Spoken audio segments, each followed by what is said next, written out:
साथियों नमस्कार। पटना बिहार से मैं अमिताभ कुमार दास, आईपीएस 94 बैच, और आप देख रहे हैं मेरा अपना यूट्यूब चैनल दास बोले बिंदास। क्योंकि जब बुजदिलों ने मुंह में दही जमा लिया हो तो दास का बिंदास बोलना जरूरी हो जाता है। साथियों, खबर यह है कि इलाहाबाद हाईकोर्ट के एक चोर न्यायमूर्ति ने इस्तीफा दे दिया है। इस चोर और उचक्के जस्टिस का नाम है जस्टिस यशवंत वर्मा। ये बहुत रोचक और ज्ञानवर्धक वीडियो है, इसे आखिर तक दिल थाम कर देखिए। साथियों, कहानी शुरू से शुरू करते हैं। बात पिछले साल की है, 14 मार्च 2025 की। उस दिन होली का त्योहार था और पूरा हिंदुस्तान होली के रंगों में डूबा हुआ था, सराबोर था। रात 11 बजे के आसपास दिल्ली का जो अग्निशमन विभाग है, दमकल विभाग जिसे कहते हैं, वहां एक फोन आया कि दिल्ली हाईकोर्ट के जस्टिस यशवंत वर्मा के बंगले में आग लग गई है। अब ये जो दिल्ली का फायर ब्रिगेड था, वहां बिल्कुल हड़कंप मच गया कि भाई दिल्ली हाईकोर्ट के जो ऑनरेबल जस्टिस हैं, माननीय न्यायमूर्ति, उन्हीं के घर आग लग गई है।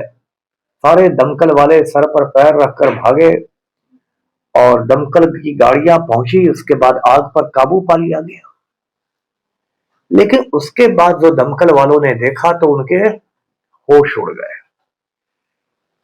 न्यायमूर्ति के घर में, ये जस्टिस यशवंत वर्मा के घर में आग के बाद करेंसी नोटों का एक बहुत बड़ा ढेर मिला, जिसमें जले हुए नोट थे, अध जले नोट थे, और मोटा मोटी 15 करोड़ के नोटों का पहाड़ था।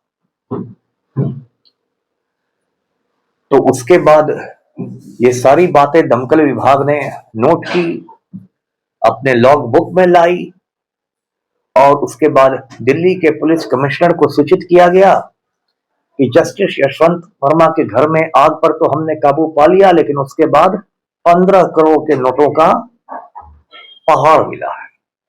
अब पुलिस कमिश्नर भी अपनी कुर्सी पर उछल गए कि ये क्या हो गया।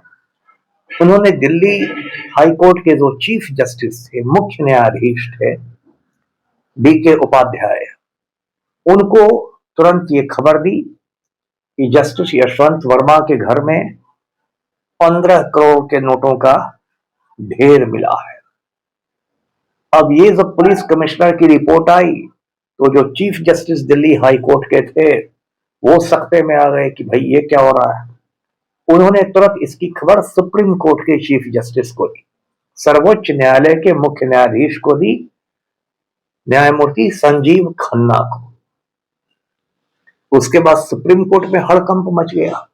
बताइए, 15 करोड़ रुपया कोई मामूली रकम तो है नहीं। 15 करोड़ रुपया यदि किसी के न्यायमूर्ति के घर से जले हुए अधजले नोट मिले तो ये तो दाल में काला वाली बात है। ये पैसे आए कहां से आपके पास?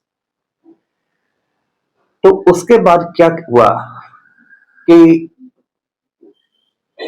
इनका ट्रांसफर, जस्टिस यशवंत वर्मा का ट्रांसफर दिल्ली हाई कोर्ट से इलाहाबाद हाई कोर्ट कर दिया गया। अब उस पर एक नया बवाल खड़ा हो गया। इलाहाबाद हाई कोर्ट के वकीलों ने कहा कि क्या इलाहाबाद हाई कोर्ट कोई कूड़ादान है कि दिल्ली हाई कोर्ट में यदि कोई कचरा मिल गया तो उसको इलाहाबाद हाई कोर्ट भेज दीजिएगा। तो इलाहाबाद हाई कोर्ट के जो बार एसोसिएशन है, वकीलों का जो संघ है, उसने हड़ताल कर दी, स्ट्राइक कर दिया कि इनको हटाओ यहां से, इलाहाबाद हाई कोर्ट से। उसके बाद जो चीफ जस्टिस सुप्रीम कोर्ट के थे, संजीव खन्ना साहब, उन्होंने 3 न्यायमूर्तियों की एक इंक्वायरी कमेटी बनाई। उसमें 2 हाई कोर्ट के चीफ जस्टिस रखे गए, एक चीफ जस्टिस शील नागू, एक चीफ जस्टिस संधवालिया, और कर्नाटक हाई कोर्ट के एक जस्टिस को रखा गया, जस्टिस अनु शिवरमन। और इन तीनों न्यायमूर्तियों से कहा गया कि वो इस पूरे मामले की जांच करके सुप्रीम कोर्ट को रिपोर्ट सौंपे कि ये हो क्या रहा है। तो ये जो 3 न्यायमूर्ति थे, शील नागू, संधवालिया और अनु शिववर्मन, इन तीनों ने वहां घटनास्थल का दौरा किया, सबसे पूछताछ की, फायर ब्रिगेड के अधिकारियों से, कर्मचारियों के बयान दर्ज किए, सब पता किया और उन्होंने सुप्रीम कोर्ट को रिपोर्ट सौंपी कि भाई ये तो सही बात है, इनके घर से 15 करोड़ का पहाड़ निकल गया है नोटों का, और जस्टिस यशवंत वर्मा के पास ये पैसे आए कहां। अभी तो एक स्कूल का बच्चा समझ जाएगा कि एक काला धन है, 2 नंबर का पैसा है। उसके बाद सुप्रीम कोर्ट ने कहा उनसे, जस्टिस यशवंत वर्मा से, कि आप इस्तीफा दे दीजिए, ये तो बहुत गंभीर मामला है भाई, आप क्या इंसाफ कीजिएगा, आप इस्तीफा दे दीजिए। लेकिन जस्टिस यशवंत वर्मा थेथर निकल गए। थेथर एक बिहारी वर्ड है, बिहार में सब लोग समझते हैं। थेथर उस आदमी को कहते हैं जो गलत काम भी करता है, उसकी मोटी चमड़ी भी रहती है, वो शर्मिंदा भी नहीं होता है, चोरी भी करता है, सीना चोरी भी करता है, इस तरह के आदमी को बिहार में थेथर कहते हैं। तो न्यायमूर्ति यशवंत वर्मा एकदम थेथर निकल गए, उन्होंने कहा कि मैं तो इस्तीफा नहीं दूंगा। अब सुप्रीम कोर्ट करे तो क्या करे, तो सुप्रीम कोर्ट ने राष्ट्रपति महोदया को, जो द्रौपदी मुर्मू है, प्रेसिडेंट ऑफ इंडिया, उनको रिपोर्ट भेज दी कि भाई इन्होंने ये इस्तीफा देने से इनकार कर दिया है, इनके खिलाफ सारे सबूत हैं, तो इनको हटाने की प्रक्रिया शुरू की जाए।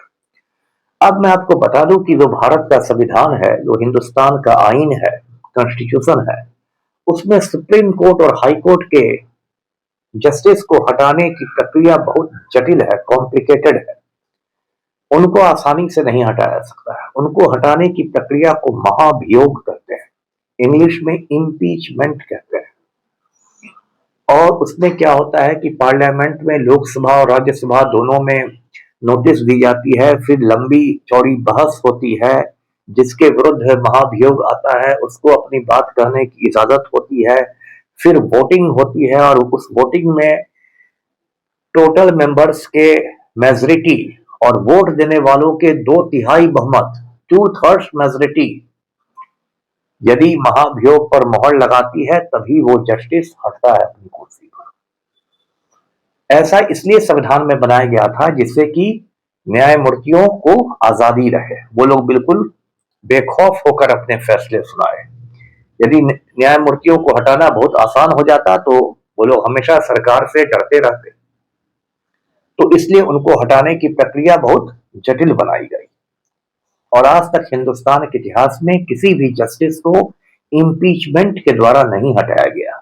जब मैं कॉलेज में पढ़ा करता था तो एक बड़ा चर्चित मामला हुआ था जस्टिस रामास्वामी का, वो पंजाब हरियाणा हाई कोर्ट के जस्टिस हुआ करते थे, उन्होंने भी बहुत घपला किया था, उनके खिलाफ इम्पीचमेंट मोशन आया था, लेकिन वो वोटिंग में पास नहीं हो सका। कहते हैं कि उसमें साउथ इंडिया के बहुत सारे एमपीज ने कहा कि हम किसी साउथ इंडियन के खिलाफ वोटिंग नहीं करेंगे, और फिर ये पार्लियामेंट में नॉर्थ साउथ का विवाद हो गया और उसमें रामास्वामी पतली गली से निकल गए। तो ये जो इम्पीचमेंट मोशन है यशवंत वर्मा के खिलाफ, ये इसकी शुरुआत हो गई। और शुरुआत में क्या हुआ कि जो स्पीकर है लोकसभा के, जो लोकसभा अध्यक्ष ओम बिरला, ऐसे वो भी बहुत विवादित व्यक्ति हैं, उन्होंने भी एक कमेटी बनाई, ऐसी ही जांच समिति, और उस जांच समिति की भी रिपोर्ट आ गई। राज्यसभा में भी कुछ एमपीज ने सिग्नेचर करके नोटिस दे दिया इम्पीचमेंट मोशन का।